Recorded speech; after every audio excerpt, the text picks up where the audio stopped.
Hi friends, welcome back. జియామ్ నెట్ఫ్లిక్స్లో తెలుగు ఆడియోలో లేదు. ఏమో నెట్ఫ్లిక్స్కి అంత కోపం, తెలుగు డబ్బింగ్ అయితే చేయలేదు. తెలుగు డబ్బింగ్ లేకపోయినా సరే ఈ స్టోరీకి బుర్ర బాదుకోవాల్సిన అవసరం అయితే లేదు. చాలా సింపుల్గా ఉంటుంది.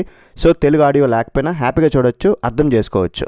తమిళ్, హిందీ, ఇంగ్లీష్లో మాత్రమే స్ట్రీమింగ్ వచ్చింది. ఇదొక Thailand zombie martial arts action film. Just 1 hour 40 minutes ఉంది. ఫ్యామిలీతో పాటు చూడొచ్చు. బట్ వైలెన్స్ అయితే ఉంటుంది. అది పర్లేదు అనుకుంటే హ్యాపీగా చూడొచ్చు. మరి మూవీ నాకెలా అనిపించిందంటే, ఇదొక లో బడ్జెట్ థాయిలాండ్ ఫిలిం అయినా సరే మూవీని అయితే బాగానే తీశారు భయ్య. నాకైతే మూవీ బాగానే ఉందనిపించింది, పర్లేదు. స్టోరీ చాలా సింపుల్, రొటీన్ ప్లాట్. ఎన్నో జాంబీ మూవీస్ మనం చూసేసాం. ఇందులో కొత్తగా ఏమీ అనిపించకపోయినా సరే ఈ జాంబీ జాన్రాకి మార్షల్ ఆర్ట్స్ యాడ్ చేసి వాటితో ఫైట్ సీక్వెన్సెస్ మస్తు అనిపించాయి నాకైతే.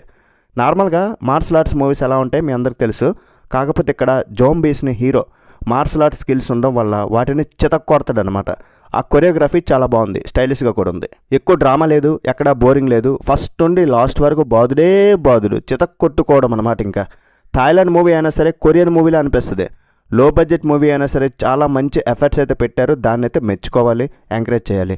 జాంబీ మూవీస్ అంటేనే జనరల్గా జాంబీస్ ఉంటాయి, మనుషుల మీద అటాక్ చేస్తాయి, మనుషులు ప్రాణాల కోసం పోరాడుతూ ఉంటారు. ఇందులో కూడా అంతే, రొటీన్ ప్లాట్ ఉండడం, సినిమాలో పెద్ద సస్పెన్స్ ట్విస్ట్ లేకపోవడం అయితే కొంచెం మైనసే.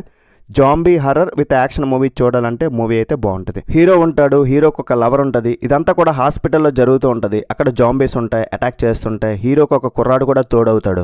వీళ్ళందరూ కూడా ప్రాణాలతో బయట పడతారా లేదా అనేదే చూడాలి. సినిమాలో ఒక 2 ఎమోషనల్ సీన్స్ పెట్టారు. కుర్రాడు ఉంటాడు, ఆ కుర్రాడు వాళ్ళ మదర్ సెంటిమెంట్ జస్ట్ ఓకే అనిపించింది. మూవీ మొత్తంలో ఒక 10 to 15 minutes డ్రామా అంతే. మిగతా అదంతా ఫస్ట్ నుండి లాస్ట్ వరకు నాన్ స్టాప్ బాదుడు. క్లైమాక్స్లో గన్ షూటింగ్ అండ్ అక్కడ ఫైట్ సీక్వెన్స్ రక్తం ఏర్లేపోతుంది, బాగుంది. అండ్ క్లైమాక్స్ మాత్రం యావరేజ్గా ముగించారు. కొంచెం బెటర్గా థింక్ చేయాల్సిందే. Pro audience Hollywood high budget movies చూసుంటారు కదా, జాంబీస్వి సిరీస్లు కూడా చూసుంటారు. వాటితో కంపేర్ చేస్తే మాత్రం కొంచెం డిసప్పాయింట్ అవుతారు. ఓన్లీ ఫర్ యాక్షన్ కోసం మాత్రమే ఈ మూవీని తీసారేమో అనిపించింది.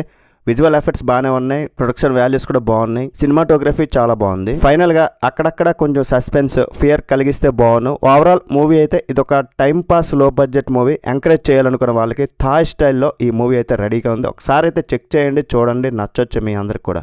రేటింగ్ ఎంత ఇస్తానంటే మాత్రం 3/5. That's it guys. రివ్యూ నచ్చితే ఒక లైక్ చేయండి, షేర్ చేయండి, సబ్స్క్రైబ్ చేయండి. నెక్స్ట్ మళ్ళీ కలుద్దాం. బై బాయ్ అండ్ జై హింద్.